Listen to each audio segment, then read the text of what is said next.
ನಮಸ್ಕಾರ ಸ್ನೇಹಿತರೆ, ಎಲ್ಲರೂ ಹೇಗಿದ್ದೀರಾ ಅಂತ ಹೇಳ್ತಾ ವಿಡಿಯೋ ಸ್ಟಾರ್ಟ್ ಮಾಡ್ತೀನಿ. ಸ್ನೇಹಿತರೆ, ನೀವು ನೋಡೋ ಮಟ್ಟಕ್ಕೆ ನಮ್ಮ ಒಂದು 2 ವರ್ಷದಲ್ಲಿ 200ರಿಂದ 300 ರೇಪ್ಗಳು ಆಗ್ತಾಯಿದೆ. ಅದು ಚಿಕ್ಕ ಮಕ್ಕಳಾಗಿರ್ಬೋದು, ದೊಡ್ಡವರಾಗಿರ್ಬೋದು, ಆಂಟಿಗಳಾಗಿರ್ಬೋದು. ಒಬ್ಳು ಮುದುಕಿ ಕೂಡ ನಮ್ಮ ದೇಶದಲ್ಲಿ ಬಿಡ್ತಾ ಇಲ್ಲ. ಅದೇಂತಿಗೆ ಹೇಳ್ತಾ ಇದ್ದೀನಿ ಅಂದರೆ, ನಮ್ಮ ಸರ್ಕಾರ ಕರೆಕ್ಟಾಗಿದ್ದರೆ ಯಾರೂ ಈ ಥರ ಮಾಡಲ್ಲ. ರೇಪ್ ಮಾಡಿದವ್ರಿಗೆ ತಕ್ಷಣ ಕರ್ಕೊಂಡೋಗಿ ಅವ್ರನ್ನ ನೇಣು ಹಾಕ್ಸೋದು ಕೆಲಸ ಮಾಡಬೇಕು. ಯಾಕಂದರೆ ಅವರು ಮಾಡ್ತಾಯಿಲ್ಲ. ಮೋದಿಜಿಯವರು ಸೆಂಟ್ರಲಲ್ಲಿ ಕುತ್ಕೊಂಡಿದ್ದಾರೆ. ದಯವಿಟ್ಟು ಮೋದಿಜಿಯವರ ಮೇಲೆ ಒಂದು ಒಳ್ಳೆ ರೇಪ್ ಮಾಡೋರನ್ನ ದಯವಿಟ್ಟು ನಮಗೆ ಸಾಕಾಗ್ಬಿಟ್ಟಿದೆ. ನಮ್ಮ ಹೆಣ್ಮಕ್ಳ ಜೀವನ ಹಾಳಾಗ್ತಾಯಿದೆ ಅಂದರೆ ನಮ್ಮ ಮನೆ ಜೀವನ ಹಾಳಾಗ್ತಾ ಇರೋ ಥರ ಅರ್ಥ ಅದು. ನಾವು ಇವತ್ತು ಫ್ರೆಂಡ್ಸ್ ಸೈಲೆಂಟಾಗಿ ಕುತ್ಕೊಂಡಿದ್ರೆ ಇದು ಮುಂದಕ್ಕೆ ಹೋಗ್ತಾ ನಮ್ಮ ಮನೆ ಮೇಲೆ ಬರುತ್ತೆ, ನಮ್ಮ ಮನೆ ಮಕ್ಕಳ ಮೇಲೆ ಬರುತ್ತೆ. ಅದಕ್ಕೆ ನಾವು ಇವತ್ತಿಂದನೇ ಹೋರಾಟ ಮಾಡಬೇಕಂದ್ರೆ ಇಂಥವ್ರನ್ನ ಬುದ್ಧಿ ಕಲಿಸ್ಬೇಕು. ಇವತ್ತು ರೇವಣ್ಣ ಅನ್ನೋರು, ರೇವಣ್ಣ ಆಗಲಿ, ರೇವಣ್ಣ ಅವ್ರ ಮಗ ಆಗಲಿ, ಈ ಥರ 47 ವರ್ಷ ಆಗಲಿ ಒಂದು ಕೆಲಸದೋಳು ಕೂಡ ಬಿಟ್ಟಿಲ್ಲ, ಒಂದು ಮುದುಕಿ ಕೂಡ ಬಿಟ್ಟಿಲ್ಲ. ಪೆಂಡ್ರೈವ್ ಮಾಡೋದಾಗಲಿ ಏನೇನು ಕೆಲಸಗಳು ಮಾಡಿದ್ದಾರೆ ಹೇಳಿ, ರೇಪ್ಗಳು ಮಾಡ್ತಾ ಇದ್ದಾರೆ. ಇಂಥವ್ರನ್ನ ತಗೊಂಡೋಗಿ ಡೈರೆಕ್ಟಾಗಿ ನೇಣು ಹಾಕಬೇಕು.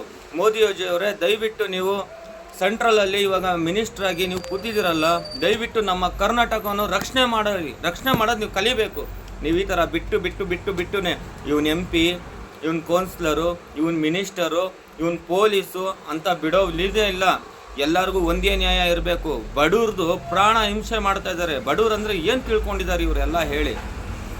ಬಾಯಿಲಿ ನನಗೆ ಕೆಟ್ಟ ಮಾತು ಬರ್ತಾ ಇದೆ, ಆಗಲೂ ನಾನು ಬೈತಾ ಇಲ್ಲ.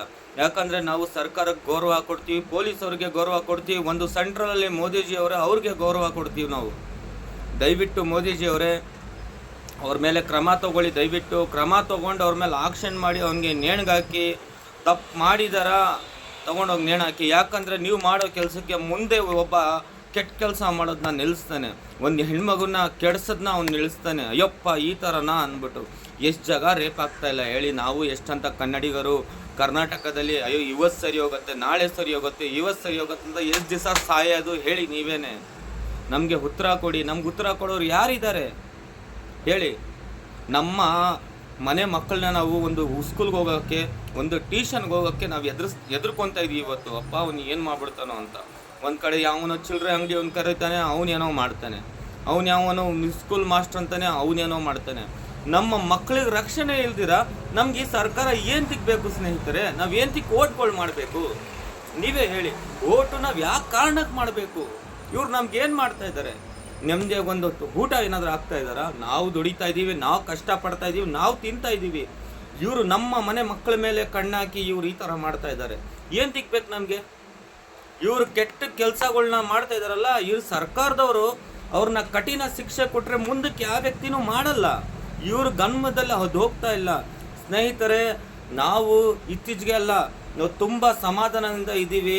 ನಾವೆಲ್ಲ ಸೇರಿಕೊಂಡು ಒಂದು ಹೋರಾಟ ಮಾಡಬೇಕು. ನಾವು ಹಾಗೆ ಕೂತ್ಕೊಂಡ್ರೆ ಇವತ್ತು ಅವ್ರ ಮನೆ ಸ್ಥಿತಿ ಆ ಥರ ಆಗಿದೆ, ನಾಳೆ ದಿವಸ ನಮ್ಮ ಮನೆ ಸ್ಥಿತಿ ಆಗೋದು ಈ ಥರ 100%. ನಾವು ಅವ್ರನ್ನ ಬುದ್ಧಿ ಕಲಿಸ್ಬೇಕು.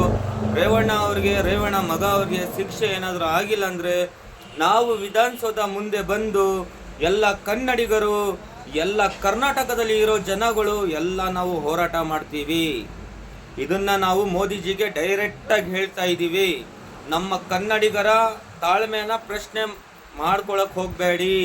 ನಾವು ತಾಳ್ಮೆಯಿಂದ ಇದ್ದೀವಿ. ನಾವು ಕನ್ನಡಿಗರು ಎದ್ದು ನಿಂತರೆ ಯಾರನ್ನ ಕೂಡ ಬಿಡಲ್ಲ. ನಿಮ್ಗೆ ಅರ್ಥ ಮಾಡಿಸ್ತಾ ಇದ್ದೀನಿ ಸ್ನೇಹಿತರೆ. ಶೇರ್ ಮಾಡಿ, ಸಬ್ಸ್ಕ್ರೈಬ್ ಮಾಡಿ, ಎಲ್ಲರಿಗೂ ತಲುಪಿಸಿ. ನಾವು ನ್ಯಾಯಕ್ಕೆ ಹೋರಾಡ್ತಾ ಇರೋದು, ನಮ್ಮ ಮಕ್ಕಳಿಗೋಸ್ಕರ ಹೋರಾಡೋಣ. ನಾಳೆ ದಿವಸ ಯಾರು ನಮ್ಮ ಬಗ್ಗೆ ಕೆಟ್ಟ ಭಾವನೆಯಿಂದ ನೋಡಲ್ಲ. ಈ ವ್ಯಕ್ತಿಗಳಿಗೆ ನಾವು ಆ ಥರ ಮಾಡಬೇಕು. ಜೈ ಹಿಂದ್, ಜೈ ಕರ್ನಾಟಕ.